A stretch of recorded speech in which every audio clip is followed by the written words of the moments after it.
जय हिंद। स्वागत है आप सभी का हमारे पीएस ट्यूटोरियल स्टडी पॉइंट में। आज हम आप लोगों के लिए लेकर के आए हुए हैं एक ही बहुत ही महत्वपूर्ण अभिक्रिया एल्डोल संघनन।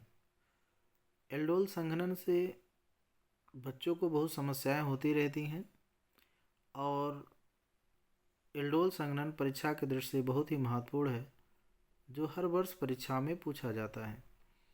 तो सबसे पहले हम लोग देखेंगे एल्डोल संघनन क्या होता है। एल्डिहाइड के एक समान जब दो अणुओं को तनुछार की उपस्थिति में गर्म करने पर बीटा हाइड्रॉक्सी ब्यूटेरिल्डिहाइड प्राप्त होता है, जिसे एल्डोल कहा जाता है। और इस अपक्रिया और इसमें जो उत्पाद प्राप्त होता है उसे एल्डोल संघनन उत्पाद कहा जाता है। अब आप ये समझ लीजिए कि एल्डोल संघनन अभिक्रिया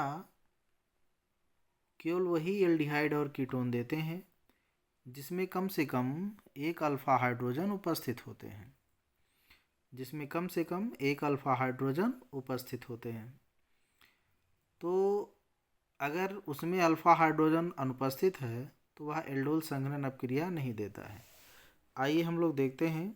यहाँ पर आपका दिया गया है यौगिक CH3CHO एस्टल्डिहाइड के हमने दो अणुओं को लिया है और इसे सोडियम हाइड्रॉक्साइड क्षार की उपस्थिति में जब गर्म किया है तो आपने देखा है कि दूसरे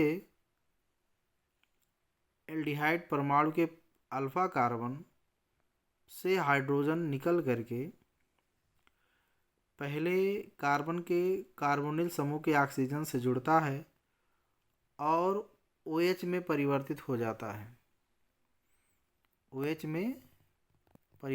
जाता है और जो बीटा कार्बन पर जाकर के जुड़ जाता है। तो इसलिए इसे क्या बोला जाता है, बीटा हाइड्रॉक्सी ब्यूटेरिल्डिहाइड। और जो आपका क्या हो जाता है, एक एल्डोल उत्पाद होता है।